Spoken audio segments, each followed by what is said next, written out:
దివ్యవాణి ప్రేక్షకులందరికీ కూడా శుభాభివందనాలు తెలియచేస్తున్నాం. క్రీస్తే పునాదిగా అనే కార్యక్రమానికి మిమ్మల్ని అందరినీ కూడా ఆహ్వానిస్తున్నాం. ఈ క్రిస్మస్ పండుగ సందర్భముగా దివ్యవాణి ప్రేక్షకులందరికీ కూడా క్రిస్మస్ శుభాకాంక్షలు తెలియచేస్తున్నాం. క్రీస్తు వెలుగు మీ కుటుంబాల్లో ప్రకాశించునుగాక. ఈ పాట ద్వారా మనము దేవాతి దేవుని ఆరాధించుకుందాం. అటు తర్వాత దేవుని వాక్యాన్ని విందాం.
కదలి రండి, జ్ఞానులారా మీరు రండి. గొల్లలారా కదలి రండి, జ్ఞానులారా మీరు రండి. దేవాది దేవుడు రాజాది రాజు మన కొరకు జన్మించెను. సర్వోన్నతుడు సర్వశక్తిమంతుడు మన కొరకు ఉదయించెను. గొల్లలారా కదలి రండి, జ్ఞానులారా మీరు రండి. గొల్లలారా కదలి రండి, జ్ఞానులారా మీరు రండి.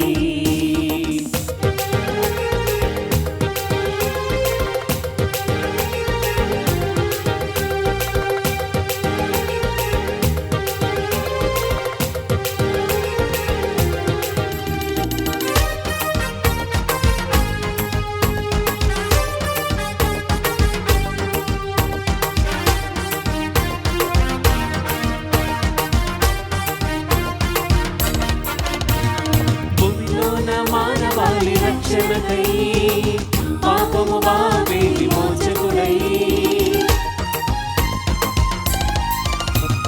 భూమిలోన మానవాళి రక్షణకై పాపము బావే విమోచకుడై వరము వీడి వచ్చెనన్న పరిశుద్ధ దేవుడన్న. వరము వీడి వచ్చెనన్న పరిశుద్ధ దేవుడన్న. దేవాది దేవుడు రాజాది రాజు మన కొరకు జన్మించెను. సర్వోన్నతుడు సర్వశక్తిమంతుడు మన కొరకు ఉదయించెను.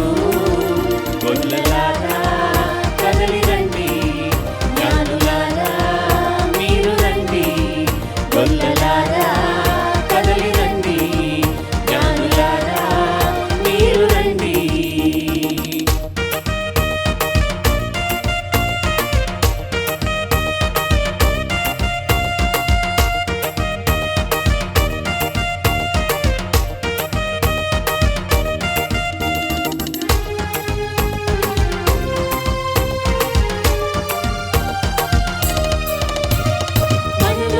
చీకటిని బాపుటకై వెలుగును నింపే జ్యోతి అయి.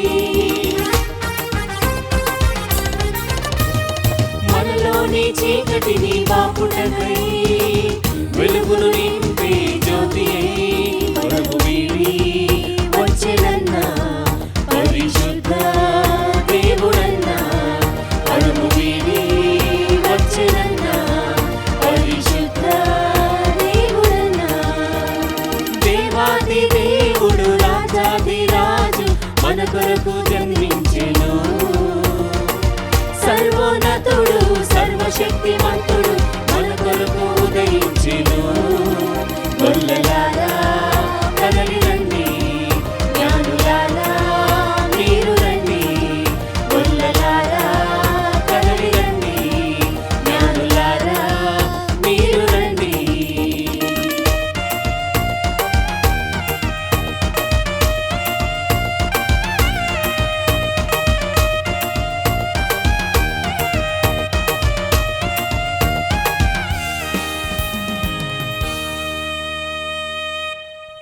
వాక్యం వినబోయే ముందు తలలు వంచి ప్రార్థన చేసుకుందాం.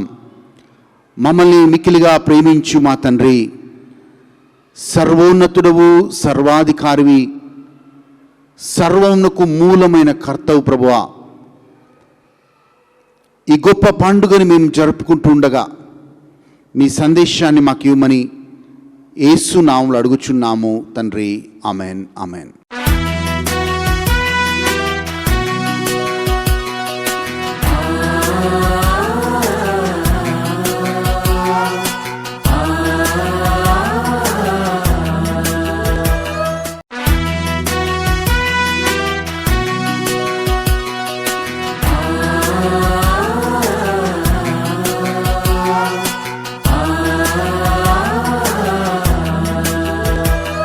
మీ అందరికి కూడా ఒక ప్రశ్న. మనము క్రిస్మస్ పండుగని ఎందుకు జరుపుకుంటున్నాం? Why are we celebrating Christmas? అదేంటి, యేసుప్రభు పుట్టాడు కదా కనుక మనము క్రిస్మస్ పండుగని జరుపుకుంటున్నామని అనేక మంది అంటారు. కానీ ఈరోజు మనం నేర్చుకుందాం బైబిల్లో నుంచి, ఎందుకు మనము క్రిస్మస్ పండుగని జరుపుకుంటున్నాం, ఎందుకు మనం క్రిస్మస్ పండుగని జరుపుకోవాలి. మత్తయి సువార్త 16వ అధ్యాయం 13వ వచనంలో దేవుని వాక్యాన్ని వింటూ ఉన్నాం. యేసు ప్రభు అక్కడున్న వారందరి దగ్గరికి వచ్చి ఒక ప్రశ్న అడుగుతున్నాడు. నేను ఎవరని మీరు అనుకుంటున్నారు అని అడుగుతూ ఉన్నాడు. అక్కడ శిష్యులు యేసు ప్రభుకి సమాధానం చెప్తూ ఉన్నారు. యేసయ్యా, కొందరు బప్తిస యోహాననియు, కొందరు ఇర్మియానియు, కొందరు ప్రవక్తలలో ఒకడువనియు, కొందరు ఏలియా అనియు అనుకుంటున్నారు అని శిష్యులు సమాధానం చెప్తూ ఉన్నారు. అటు తర్వాత యేసు ప్రభు ఇంకో ప్రశ్న అడుగుతూ ఉన్నాడు శిష్యులని. మరి నేను ఎవరని మీరనుకుంటున్నారు? నేను ఎవరని మీరనుకుంటున్నారు అని అడుగుతూ ఉన్నాడు. అప్పుడు వెంటనే పేతురు గారు ఈ మాట అంటూ ఉన్నాడు. అయ్యా, నువ్వు సజీవుడైన దేవుని కుమారుడవైన క్రీస్తువి అని పేతురు గారు సమాధానం చెప్తూ ఉన్నాడు. ఎవరు నిజంగా క్రిస్మస్ని జరుపుకోగలుగుతారు అంటే, ఎవరైతే యేసు ప్రభువుని సజీవ దేవుని యొక్క కుమారుడని, క్రీస్తు అని, రక్షకుడని నమ్ముతారో వాళ్ళే యథార్థంగా క్రిస్మస్ పండుగని జరుపుకోగలుగుతారు. ఈ ప్రపంచంలో చాలామంది ఉన్నారండి. అందరికీ యేసు ప్రభు గురించి తెలుసు. కానీ యేసు ప్రభు ఒక్కొక్కరికి ఒక్కొక్కరు విధముగా అర్థమవుతూ ఉన్నాడు. కొందరికి ప్రవక్తలాగా అర్థమవుతున్నాడు, కొందరికి ఏలియాలాగా అర్థమవుతున్నాడు, కొందరికి ఇర్మియాలాగా అర్థమవుతున్నాడు, కొందరికి బప్తిస యోహానులాగా అర్థమవుతున్నాడు. కానీ ఈరోజు ఎందుకు మనం క్రిస్మస్ జరుపుకుంటున్నామంటే, నీకు నాకు ప్రభు అయిన యేసుక్రీస్తు రక్షకుడిలాగా అర్థమవుతున్నాడు. ఆయనని రక్షకుడిలాగా మనం అంగీకరించాం కనుకనే మనం ఈరోజు రక్షణ పొందుకున్నాం అనే మాటను జ్ఞాపకం చేస్తున్నాను. ఆ రక్షణ పొందుకున్నాం కనుక, మనం రక్షకుడిని తెలుసుకున్నాం కనుక మనం ఈరోజు క్రిస్మస్ పండుగని మనం జరుపుకుంటూ ఉన్నాం. ప్రియమైన దేవుని వెళ్ళారా, వెంటనే ప్రభు అయిన యేసుక్రీస్తు పేతురుతో అదే వచనాల్లో మాట అంటున్నాడు. పేతురు, రక్తమాంసములు నీకు ఈ మాటని, నేను సజీవుడైన దేవుని కుమారుడనని నీకు రక్తమాంసములు బయలుపరచలేదు, కానీ పరలోకమందున్న నా తండ్రి మాత్రమే నీకు బయలుపరిచాడు అనే మాటని పేతురుతో యేసుప్రభు అంటూ ఉన్నాడు. అవునండి, చాలామంది జ్ఞానులు ఉన్నారు, చాలామంది తెలివికల్ల వాళ్ళు ఉన్నారు. వాళ్ళందరికీ యేసుప్రభు రక్షకుడని తెలియదు. మీకు ఇంకొక అడుగు ముందుకేసి చెప్పాలి అంటే, చాలామంది బైబిల్ తెలిసిన వాళ్ళు కూడా ఉన్నారు, బైబిల్ చదివిన వాళ్ళు కూడా ఉన్నారు, కానీ వాళ్ళకు కూడా రక్షణ అనుభవం లేదు. మీకు ఉదాహరణకి చెప్పాలి అంటే, బైబిల్లో పౌలు గారు ఉన్నారు. పౌలు గారు గమాలియల్ దగ్గర బైబిల్ తర్ఫీదును పొందుకున్నాడు. పౌలు గారికి బైబిల్ చాలా బాగా తెలుసు, కానీ యేసు ప్రభు తెలియదు. బైబిల్ తెలిసిన పౌలు గారు యూదా మతంలో ఉంటూ అనేక క్రైస్తవులు హింసించుకుంటూ వెళ్ళాడు. కానీ ఆయనకి యేసు ప్రభు గురించి తెలియదు. ఎందుకంటే పాత నిబంధనలో ప్రతి అధ్యాయంలో మనం ప్రభు అయిన యేసుక్రీస్తు గురించి చదవచ్చు, వినొచ్చు. అనేక ప్రవచనాలు పాత నిబంధనలో ప్రభు అయిన యేసుక్రీస్తు గురించి ఉన్నాయి. అయినా కానీ పౌలు గారికి ప్రభు అయిన యేసుక్రీస్తు గురించి ఆయన ఎప్పుడూ గ్రహించలేదు. ఎప్పుడైతే డమస్కు వెళ్ళే మార్గంలో సౌలా సౌలా నీవు నన్ను ఏలా హింసిస్తున్నావు అని అడిగినప్పుడు పౌలు సమాధానం అడుగుతున్నాడు, అయ్యా నువ్వెవరయ్యా అని అడుగుతున్నాడు. నేను ప్రభు అయిన క్రీస్తుని అని పౌలుకి యేసు ప్రభు తనను తాను బయలుపరుచుకుంటున్నాడు. It's Christ who revealed himself to him. ఎప్పుడైతే పౌలు గారికి ప్రభు అయిన క్రీస్తు బయలుపరుచుకున్నాడో ఆ రోజు నుంచి ప్రభు అయిన యేసుక్రీస్తు పౌలు గారికి రక్షకుడిగా ఉన్నాడు. ఆయనని రక్షకుడిగా అంగీకరించాడు, ఆయనని దేవుడిగా అంగీకరించాడు, ఆయనని యజమానిగా అంగీకరించాడు. అందుకే గలతీయులు రాసిన లేఖ 1వ అధ్యాయం 15-16 వచనాల్లో చదువుతామండి. పౌలు గారు మాటల్లో అంటాడు, నేను తల్లి గర్భంలో ఉన్నప్పుడే దేవుడు నాకు కృపనిచ్చాడు. ఏం కృపనిచ్చాడు? ఆయన రక్షకుడని తెలుసుకోవడానికి తనను తాను నాకు బయలుపరుచుకున్నాడు.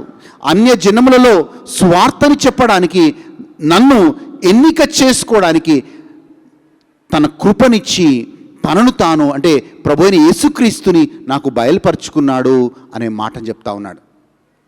చూడండి, ఆ ప్రభు అయిన యేసుక్రీస్తుని పౌలు గారు కలుసుకున్న తర్వాత ఆయన జీవితం మొత్తం మారిపోతుంది. ఈరోజు నీవు నేను పొందుకున్న రక్షణ మన సాంప్రదాయ ప్రకారంగా ఆచార ప్రకారంగా మనం క్రైస్తవులుగా ఉండిండొచ్చు. కానీ నీవు నేను పొందుకున్న రక్షణ ఎఫెసీయులకు రాసిన లేఖ 2వ అధ్యాయం 8వ వచనం ప్రకారంగా అది దేవుని కృప వల్ల, క్రీస్తునందు విశ్వాసం ఉంచడం వల్ల, దేవుని కృప వల్లనే మనము రక్షణ పొందుకున్నాము. కానీ మన నీతి కార్యాల వల్ల కాదు, అది దేవుని వరమై ఉంది అని నేను మాటను చదువుతున్నా. ఈరోజు దేవుడు నీకు నాకు ఇచ్చిన కృపని బట్టి కృతజ్ఞతలతో మనం ఈ క్రిస్మస్ పండుగని జరుపుకుంటూ ఉన్నాం.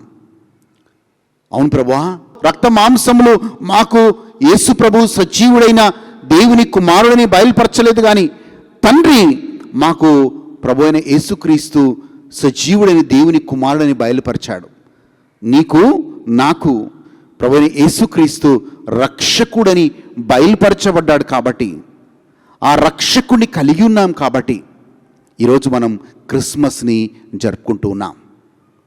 నువ్వు ఒకవేళ యేసు ప్రభుని ప్రవక్తగా అంగీకరిస్తే, ప్రవక్తగా నమ్మితే ఆ రక్షణ నీకు రాదు అనే మాటను చెప్తా ఉన్నాను. ఈరోజు వాక్యాన్ని వింటున్న మనం, ప్రభువా ఎంతో ధన్యతనైనా నాకెంతో కృపనిచ్చావు ప్రభువా, నిన్ను రక్షకుడిగా అంగీకరించడానికి నాకు ఇచ్చిన కృపని బట్టి వందనాలు. యెషయా గ్రంథం 6వ అధ్యాయం 9వ వచనం మీరు బైబిల్లో చదువుకుంటే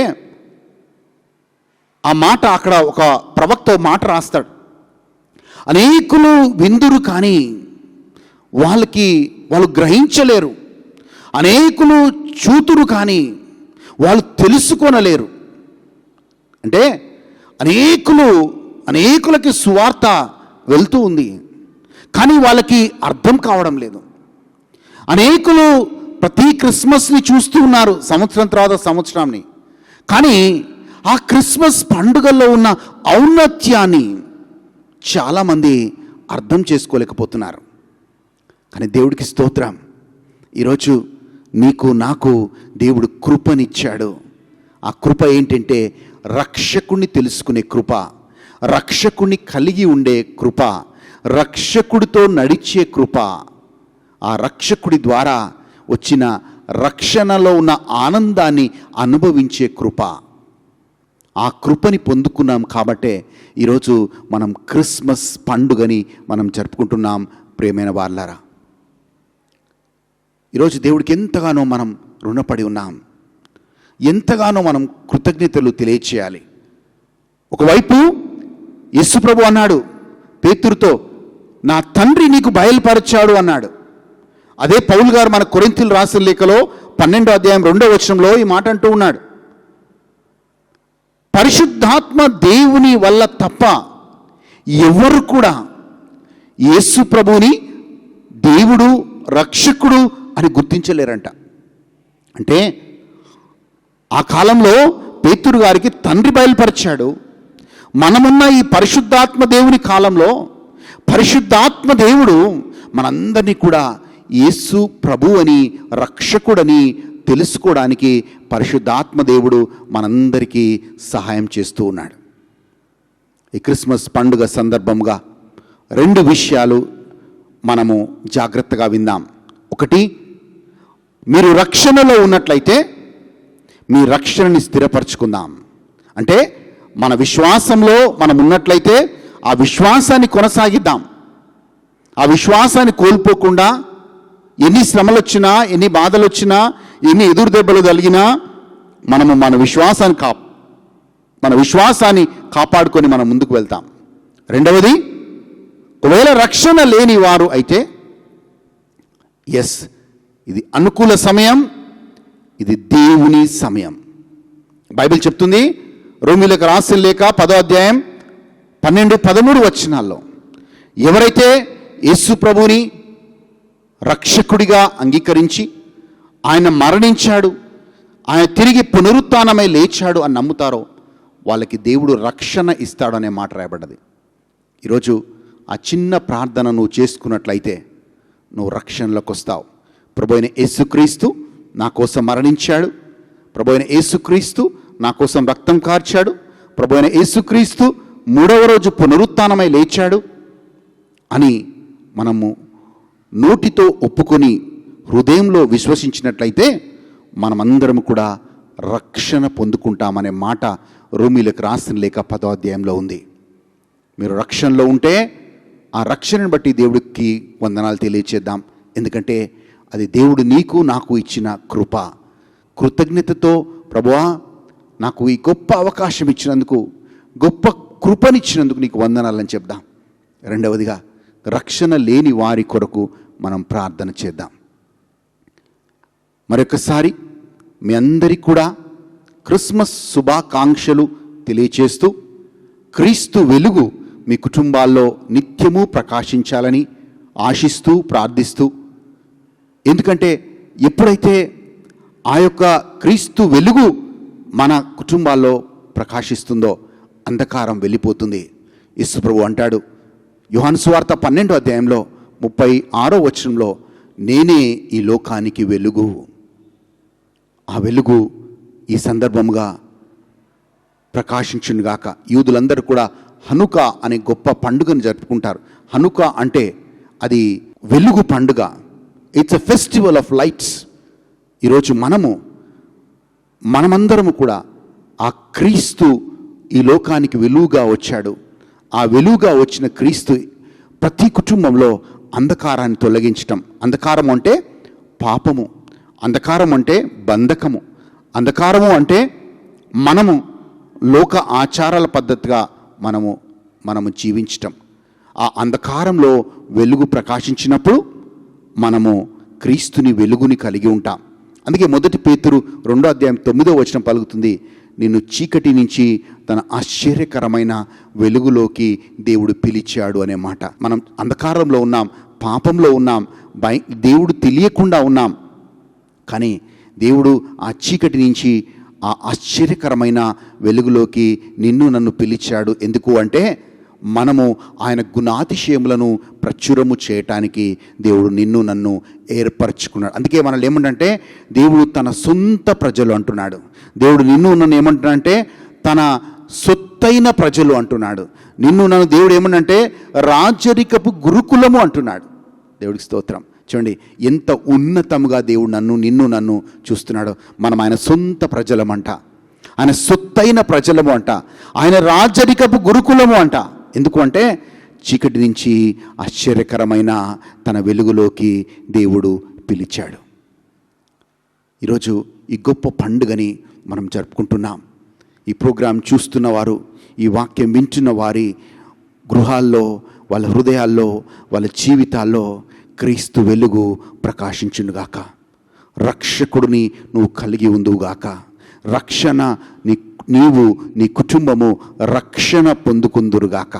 అపోస్తుల కార్యాలు 16:31 జైలు అధికారితో పౌలు అన్నాడు, నీవు నమ్మితే నీవు నీ కుటుంబము రక్షించబడుతుంది అంటున్నాడు. ఈరోజు నమ్మిన వారు అందరూ కూడా మీరు మీ కుటుంబము రక్షింపబడుదురుగాక, రక్షకుణ్ణి కలిగి ఉందురుగాక.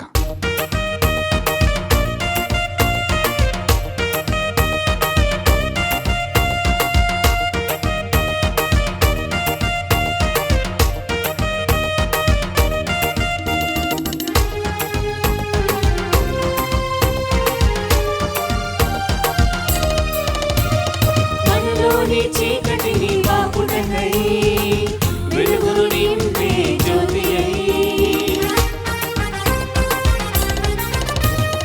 మనలోని చీకటిని బాపుటకై వెలుగును నింపే జ్యోతి అయి, పరము వీడి వచ్చెనన్న పరిశుద్ధ దేవుడన్న, పరము వీడి వచ్చెనన్న పరిశుద్ధ దేవుడన్న. దేవాది దేవుడు రాజాది రాజు మన కొరకు జన్మించెను. సర్వోన్నతుడు సర్వశక్తిమంతుడు మన కొరకు ఉదయించెను. గొల్లలారా కదలి రండి, జ్ఞానులారా మీరు రండి. గొల్లలారా కదలి రండి, జ్ఞానులారా మీరు రండి.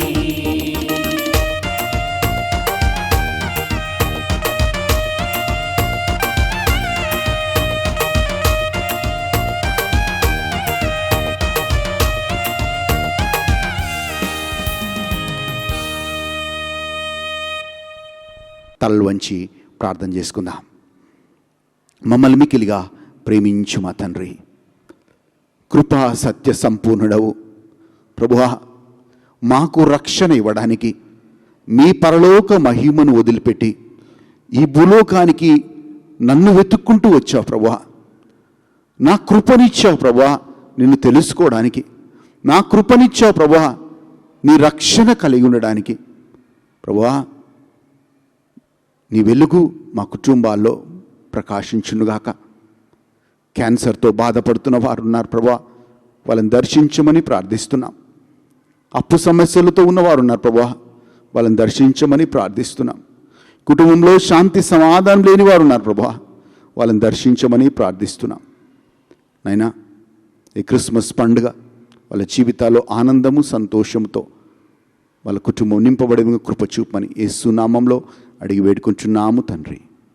Amen, amen. మళ్ళీ వచ్చే వారం ఇదే సమయానికి నూతన సంవత్సరం యొక్క సందేశంతో మళ్ళీ కలుద్దాం. దేవుడు మిమ్మల్ని మీ కుటుంబాలని హేరాళంగా దీవించును గాక.